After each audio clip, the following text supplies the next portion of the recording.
I guess I've always been that perverse kid, that kid who stood up and said the emperor has no clothes.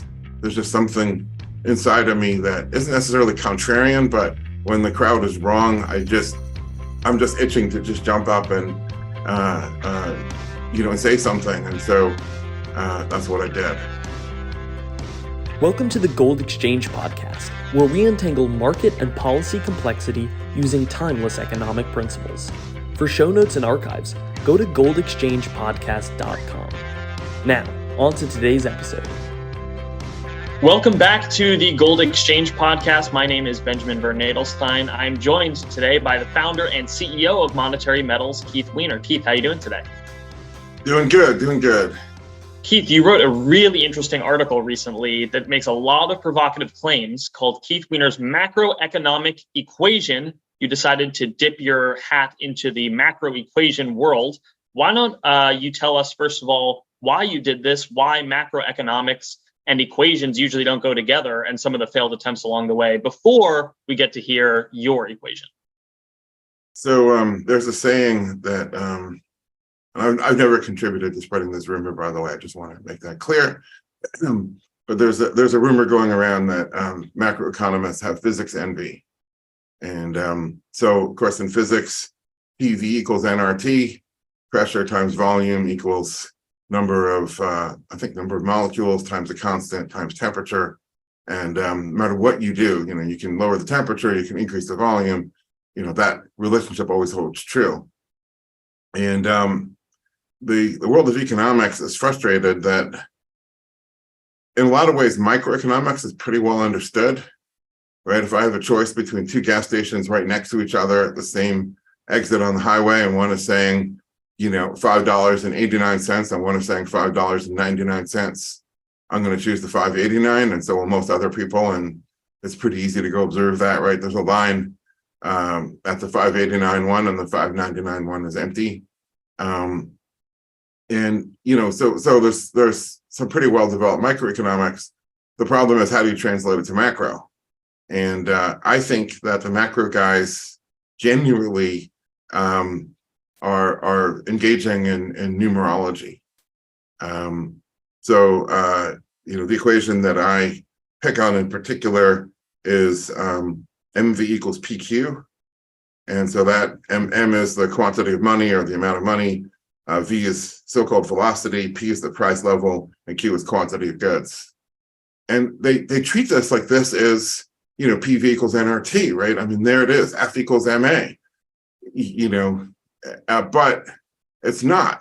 It doesn't necessarily hold. So they do these empirical observations, so-called empirical observations, which commit what I call the greatest economic fallacy everywhere, ever committed, which is, you look at the economy now, and you change one variable, and you look at the economy whatever a year later, and you assume away the 300 trillion changes that have occurred in the economy in the last year.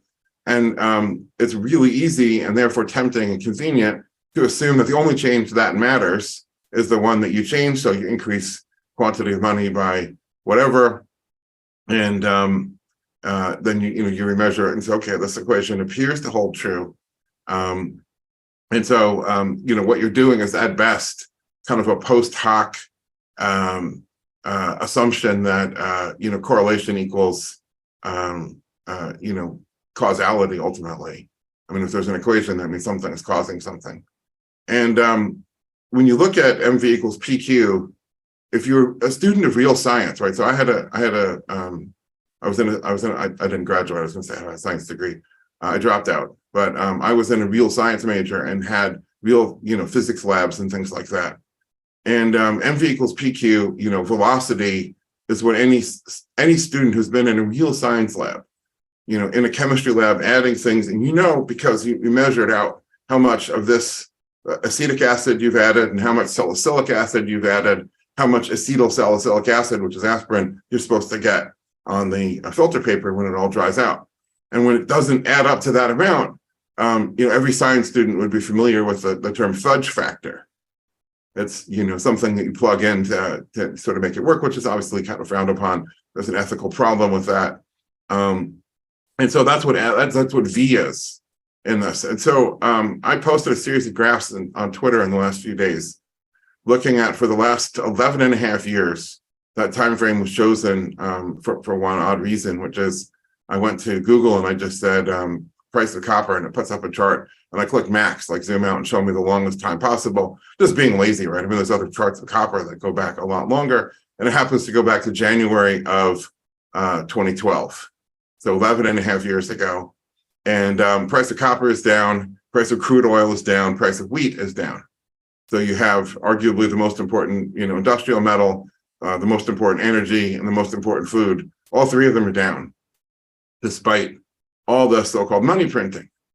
And getting back to MV equals PQ, supposedly, allegedly equal to, it's amazing at how many responses I get where it's like, well, duh, demand for money went up. And well, duh, supply of copper went up. And it's like, I don't see anything in this equation that says anything about demand for money. If that was real, and of course, the very same people that at the time, in real time, during each of the QE episodes was predicting hyperinflation and imminent inflation, commodity super cycle, on and on and on. The very same people are now saying, well, duh, in retrospect, this explains it. And I'm like, your equation doesn't explain it. You didn't predict it. You predicted the exact opposite. And here we are. And it seems like people will be willing to accept almost anything other than that their cherished, sacred cow trope, MV equals PQ, is false.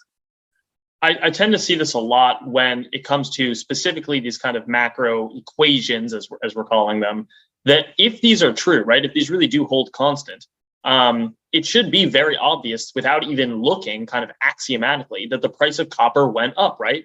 Do you think that the supply of money or the velocity, shouldn't those things have all of those different equations factored into them? Otherwise, your equation is missing a variable. And so if they said, oh, well, the demand for money went up, well, why isn't that in the actual equation itself? Why is it that there's this kind of miss between the real world situations where, people's demand for money apparently is a variable that they missed, and then the actual equation themselves? How do they miss that every time? Well, I think there's a reason why people want to believe that in the quantity theory of money.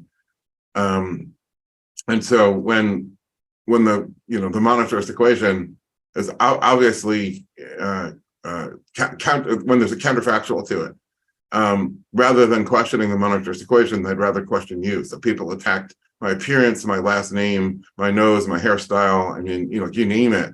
I came out on these threads, and one person said troll, muted or blocked or something like troll. Really? I posted a price graph. I said, why do you think this is so? That's a troll, and he came to my thread to do that, which is it's a cherished notion. And I think that there's a very convenient, and I'm not necessarily saying this is the motive of most of the people on Twitter, but at a higher level, right? If you were an ideological leader, a thought leader in this whole thing, there's a real reason why you want everybody blaming the Fed for rising prices. And that is, it gives you a complete blank check for all of the regulations, all the green energy restrictions, all of the tariffs and the trade wars and lockdown and whiplash and all the rest of the non-monetary things that governments do, and redirects with a sleight of hand everybody, look over here, what the Fed did. And then the Fed turns into a whole different schools of thought competing, and he said, she said, and this equation predicts this and this equation predicts that. And you see, we have to manage the money supply to manage the GDP and the unemployment. It becomes very complicated. It turns into statistics and equations, and everybody is like defeated. And they're like, I just know it. Like, prices went up. The Fed is doing this to me. But when you get into the Fed argument, you really get nowhere, and you just run around in circles. And I think that's a very convenient state of affairs for the regulators and the taxinators. They're free to add useless ingredients left and right, and escape the blame of it. And so this is for whatever reason, this is one of those sacred cows that I guess I've always been that perverse kid, that kid who stood up and said the emperor has no clothes. There's just something inside of me that isn't necessarily contrarian, but when the crowd is wrong, I'm just itching to just jump up and and say something. And so that's what I did. So Keith, I like following this economist on Twitter. His name's Brian Albrecht. And I've seen him a bunch out there kind of destroying this narrative that the reason that there's all this price inflation, the prices are rising, is because of greedy corporations. And he says, the thing about this that doesn't really make any sense is, why would prices ever go down? I mean, why would the corporations get less greedy, right? It doesn't really explain these kind of obvious counterfactuals, right? And what he says instead is, look, you can look at factors like supply and demand. One of them being, we've an egg crisis. So the price of eggs has shot the moon, and then of course it's fallen back down. And so he's saying, what, the egg companies got less greedy? Of course that can't be the case.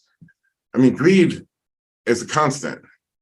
I mean, in a certain level, and I realize greed is a very loaded word that can mean a lot of different things to a lot of people, but whatever it might mean, everybody has the same greed yesterday as they have today as they have tomorrow. And so you can't use a constant to explain change at the margin. There has to be a change of some variable at the margin to explain a change of some other variable at the margin. And, so the socialists love to blame the greed of the capitalists for every real or imagined, wrong, insult, offense, outcome that doesn't match whatever is, what their demands. It's always greed. So can you maybe quickly distinguish between things that make prices rise that are actually having to do with something like the Fed, if you think that is a case at all, or something that is completely non-monetary, something like you call a useless ingredient? The thing that made me think of useless ingredients, the idea that there's something added to something, an ingredient that's useless, is I don't know if this is true. I've seen it is all over the country, but here in the hot desert Southwest, there's a different formulation of gasoline for the summer months. And for a while, they had to put ethanol in, but I think there's issues with ethanol and modern fuel injector systems. So then they changed it to some chemical called MBTE, probably methyl butyl tetra, I don't know, something like that. What that does is every summer, when the law mandates the cutover, price of gas jumps 30 cents or something. I mean, it's pretty noticeable. And the thing is, MBTE does not do anything for the consumer, right? If you put it in your car, it doesn't improve your engine's reliability, it does not improve horsepower, it does not improve fuel economy. In fact, it makes fuel economy slightly worse. Imagine that, putting something into your gasoline that isn't really a fuel, for environmental reasons, makes your fuel economy go down. You have to buy more gallons of it, and the price of the gallon is up. And so I thought, well, this is a completely useless ingredient. And then I was like, aha, ding, useless ingredients. And the economy, every productive enterprise is just full of these things. If you're manufacturing bread, even if you're just baking it for, sale, I think if you sell it fresh, like in a restaurant, you don't have to put preservatives in it. But if you put it in a bag and put a little twist tie on it and say this is now for sale in a store, you have to put preservatives in it. Everything you look at, cars have 17 airbags nowadays or whatever. Everything that's out there has all kinds of compliance mandated costs added to it. And, the key is that it doesn't do anything for the consumer. The consumer doesn't value it. And usually in most cases doesn't even know about it.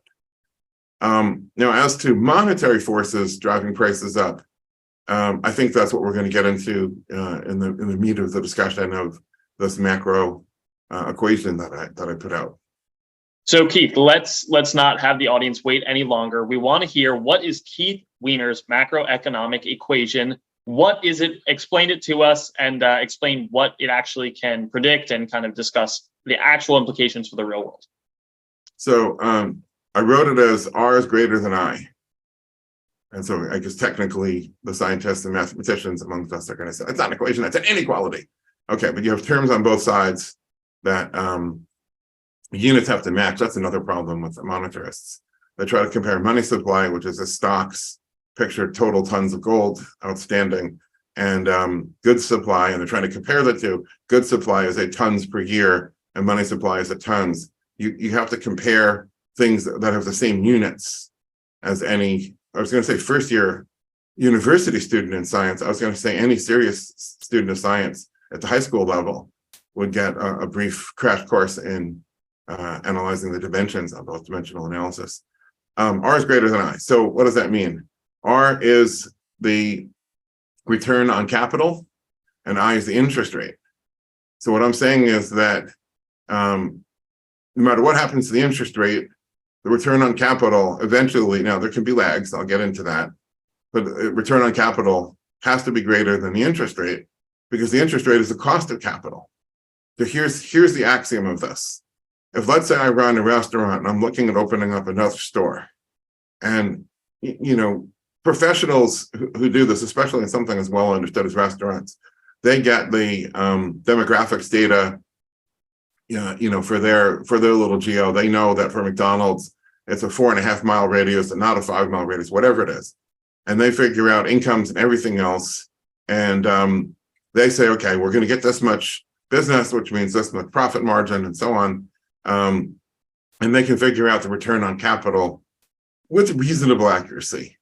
The more novel what you're doing, the harder this is to calculate, and therefore the higher the margin of safety has to be.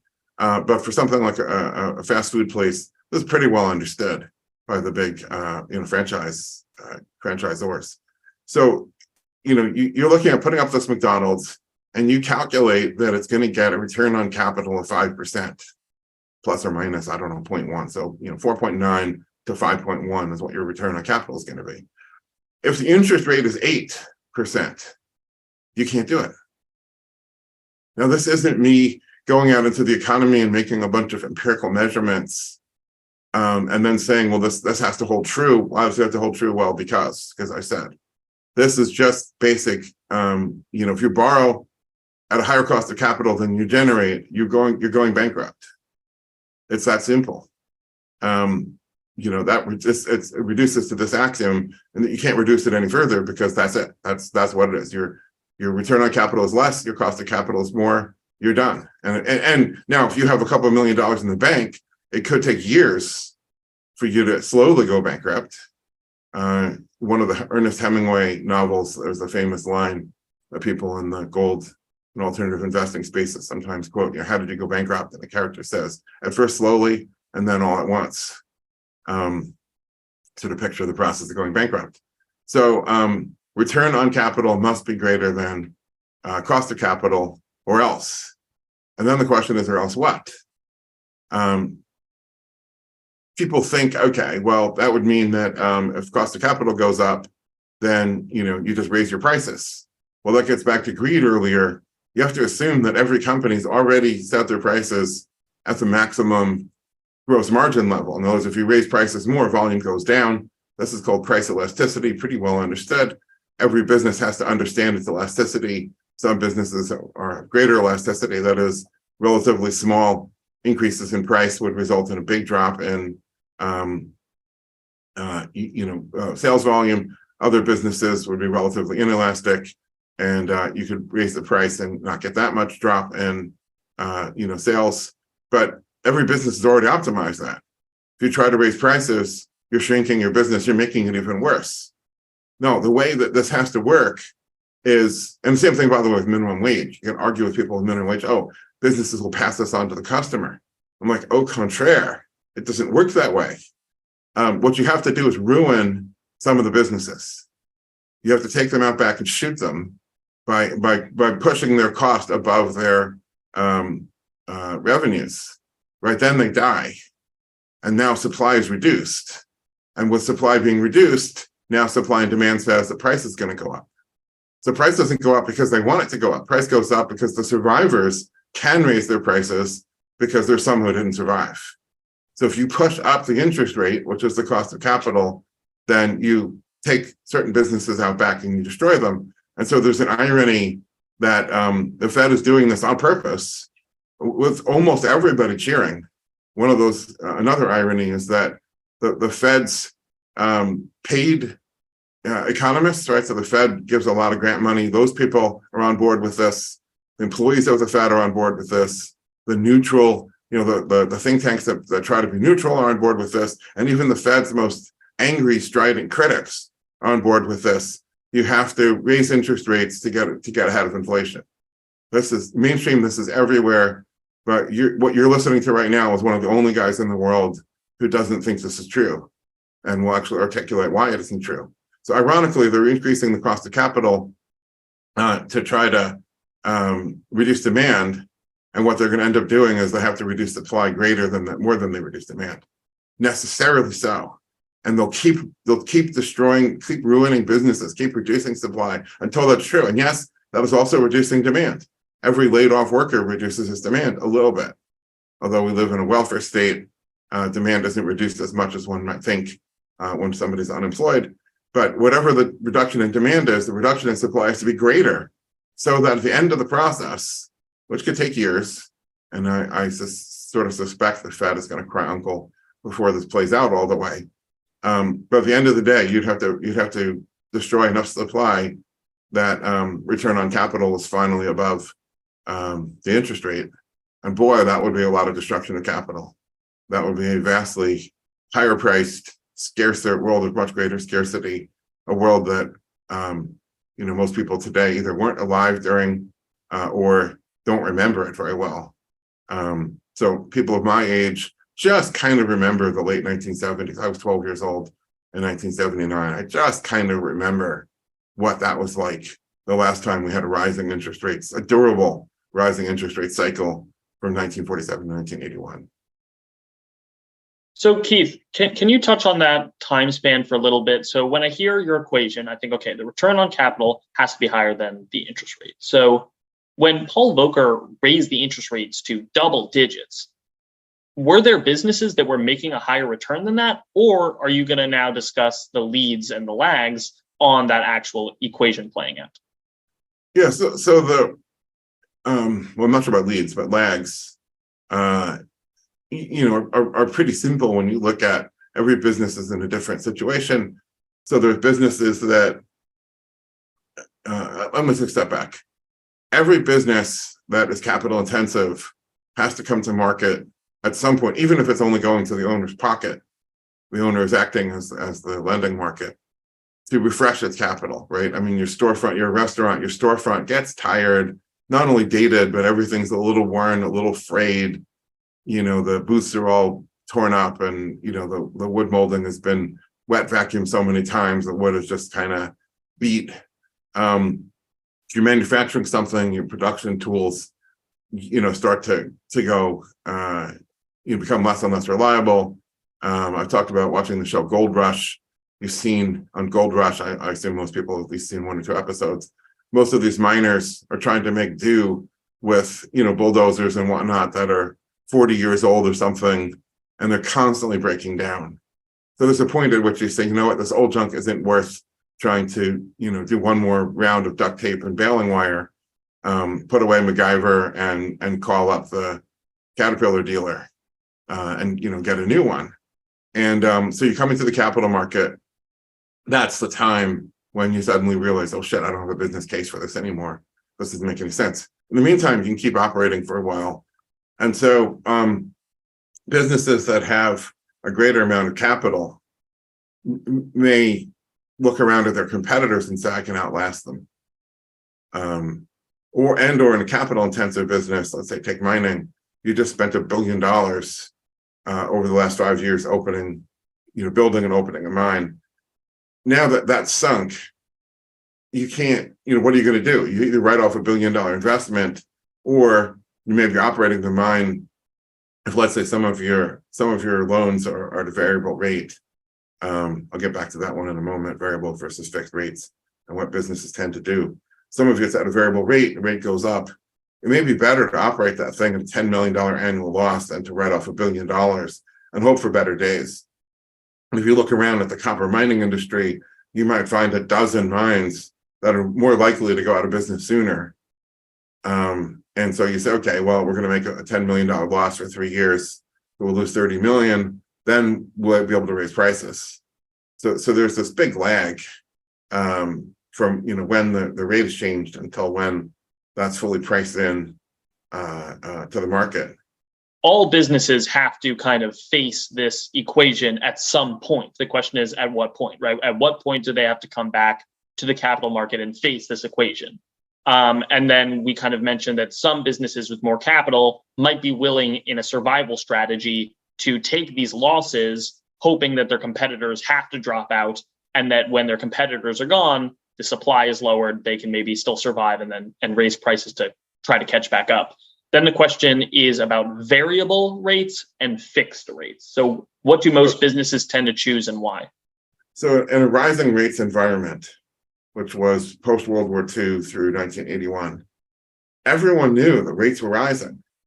I mean, that was just, like everybody in our era knows that real estate prices go up and stock prices go up. Well, at that time, everyone knew the rates went up.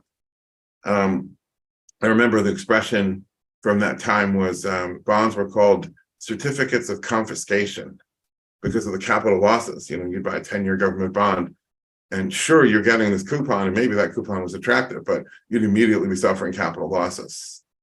And so in that environment, if you know that rates are going to be going up and you're planning for that, you want to borrow with as long a fixed rate term as you possibly can.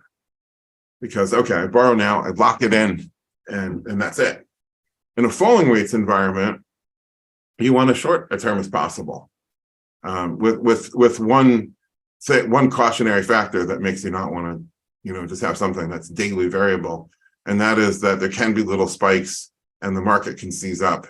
But if you're using, 3-month commercial paper, and then the market has a little hiccup, you can't roll your liabilities at the critical moment.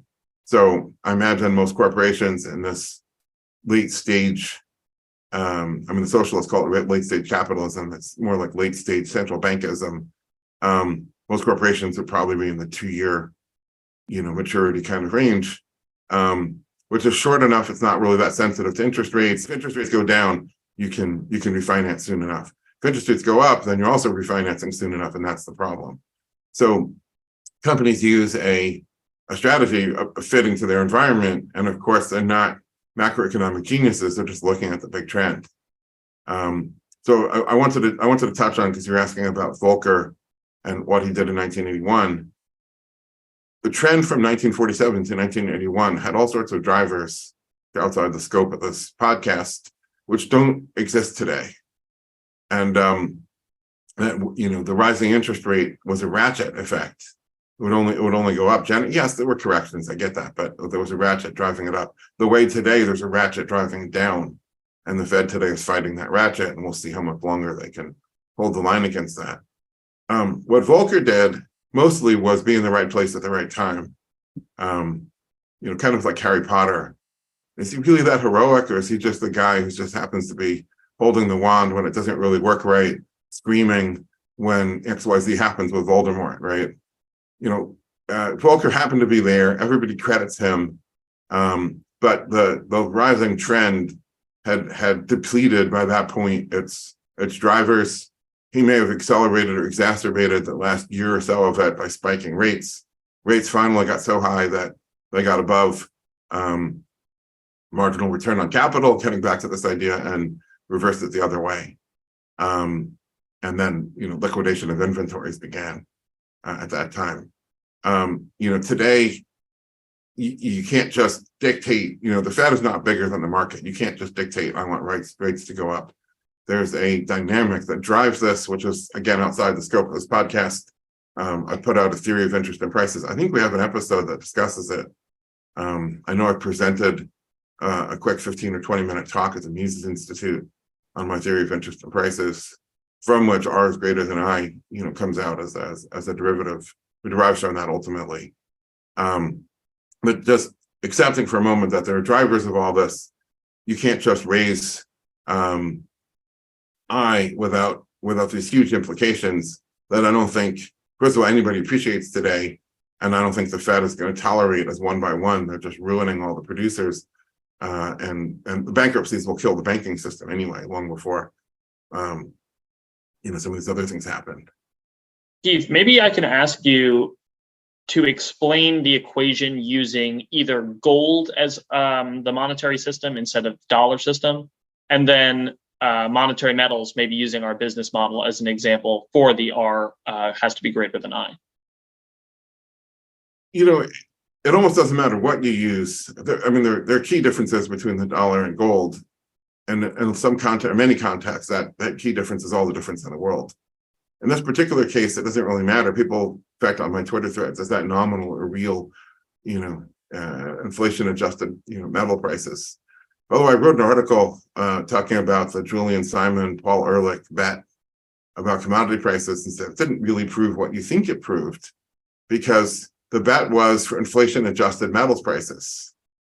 And since most things in the consumer price index are heavily dependent because they're made from commodities, including metals, the consumer price index is going up in part because the price of the commodities is going up. And then you're adjusting the commodities based on how much consumer prices went up to get to a so-called real price of the commodity. What you've really measured is the spread between commodities and consumer prices. And so what they thought that they proved that metals were becoming cheaper. What they proved is that there were more useless ingredients added to finished goods than there were commodities, and the spread was widening. In other words, if you bought a product at the beginning of the bet, its value was a greater percentage of its value was determined by the raw commodity price. And at the end of the bet period, the less of the value was from the raw commodity price, more was either other value-added steps and or useless ingredients. So they didn't prove what they thought they proved. The winner of the bet didn't prove what he thought he proved. Everybody who cites that endlessly didn't, it didn't prove that. But getting back to R greater than I, if a business has revenues in a currency, it has interest payments in a currency, it has debt in a currency, so there's return on capital, there's gross profits before, or I guess there's EBITDA if you want to call it that, earnings before interest, anyways, leaving aside taxes, depreciation, amortization, interest before taxes, or earnings before taxes. If all of that's in the same currency, so your revenues are gold, your interest payments are gold, your debt is denominated in gold, or if those are dollars, the same thing is true. Now, what's different is that the interest rate in gold is stable. It's not subject to nudges by the central bank. You can't have a monetary policy where they say, well, we want to do this. It doesn't really work. And so the moment they created the Fed, the gold standard was doomed. And by 1933, the headsman chopped off its head, really, and then, kicked around for a few more decades before finally, being buried, or whatever you want to call it. But gold doesn't allow that nudging, and that's, one of the things I say about monetary metals. We're the first time that an interest rate has been set in a free market since 1913. There's no nudging. I mean, you can't. If people don't like the terms or the risk or the interest rate, they just pull their gold coin back. Whereas in the dollar system, you're disenfranchised. You can withdraw. People think of a piece of paper with green ink on it as physical money, but it's just a note. It has no meaning and no value other than that the Fed says, we'll make good on this. It's legal tender. And if something should happen to one of the assumptions behind that, the paper isn't the thing. It's the credit relationship of the Fed is the thing. And so why withdraw the paper from the bank? You're still a creditor to the same system. If you make a withdrawal from the bank, then you're giving credit to the Fed, and the Fed is going to use that to extend credit to the bank. And so you're jumping out of the frying pan and into the frying pan. You haven't actually moved your position anywhere. So that's the main difference between the two. And if you look at the gold standard years before 1913, and then look at the interest rate in particular, and then you look at the interest rate after the Fed was created, nothing to do with unemployment and consumer prices. Those are contemporaneous or contemporary concerns that were anachronistic to try to retroactively apply to 1913. 1913, they said smooth the business cycle. And interest rate would be a great measure of the business cycle. Pre-smoothing, the interest rate was actually pretty smooth. I mean, you had existential threats like the War of 1812 and the Civil War. You had some other really gross things like the Crime of 73 and a few other things that occurred along the way, but it's almost table flat compared to once we created the Fed to smooth it out. Boy, did it become unstable after that. That's why they hate gold. One of the reasons why they hate gold. So Keith, I have a final question here for you. Is your equation something that is true without having to kind of do an empirical study? So I wouldn't go to a bunch of businesses and say, hey, is your return on capital greater than the interest rate? Is this something that's kind of axiomatically true in a more kind of Austrian sense? Or is this something that could be falsified in some way? Well, obviously, if you can go and find, you can go out and find businesses that are borrowing, that's easy to do. If you find businesses that are borrowing at a greater cost than their cost of capital, and you carefully assess, are there hidden subsidies that are effectively lowering the cost of capital or effectively boosting revenues or bottom line or some other thing? I don't know, if you're running an electric car company and all of the gasoline car companies that are your competitors are forced to pay you, buy from you carbon credits, for example, then your loss-making car manufacturing operation could be buoyed up by, essentially a rent-seeking operation, involving transfer payments of some sort. But if you carefully work through all of that, you're going to find that, yes. Oh, and then you may find temporary situations where the cost of capital jumps and the business doesn't go out of business immediately. But if you follow them long enough, yeah, you're going to find there's no such thing as a business which has a cost of capital greater than its return on capital. So it's derived from, ultimately the laws of human action, but there's no reason why it couldn't be verified empirically. But it's not, what it isn't doing, it's not doing two things. It's not doing the empirical economist thing, which is, let's look at zillions and zillions of variables in the economy. Let's canvass every bit of data that we can find and randomly put groups of variables together and see if we can find some sort of post hoc correlation. It's not doing that. And it's not doing the Popperian, let's make up any old arbitrary assertion and then see if we can falsify it. If it's not falsifiable, we reject it. And if it is falsifiable, let's see if we can falsify it. And then failing to falsify it, at some point we throw our arms up and say, well, this is probably true. It's not doing either of those things. It's saying this has to be true. And now, yeah, sure, anybody can go out there and look. But be careful and be disciplined, right? To empirically verify this, you need a disciplined methodology. And as I said, that's going to boil down to correcting for hidden subsidies and other things like that. But if you do that, yeah, show me a business that's borrowing at 8% to generate 5% and it's sustainable. In the meantime, pardon me while I go look for a bridge in Brooklyn to buy for $100. Keith, I want to thank you so much. I suggest everyone go read the article. That'll be in the description. We'll put lots of your theory of interest and prices in there as well, and lots of other great articles. Keith, any final words before we go on your equation? What I want to encourage with this is people to think about the scientific method and how the scientific method applies to economics. In my article, I talk about this is what economists think that physicists are doing. And I say, never mind, that's not actually what physicists are doing. Right? The scientific method is a process of looking at reality to try to understand identity and causality of things.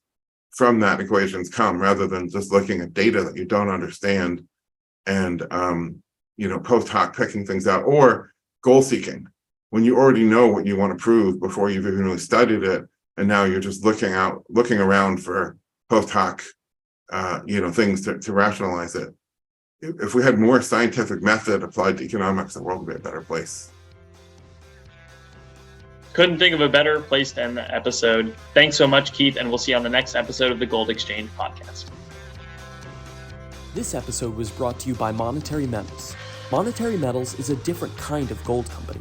Others buy and sell gold. Monetary Metals operates the Gold Yield Marketplace, a platform of products that offer a yield on gold paid in gold to investors and institutions, and are gold financing simplified, reliable financing denominated in gold with a built-in hedge for gold-using and gold-producing businesses. To learn more, visit www.monetary-metals.com. See you next time.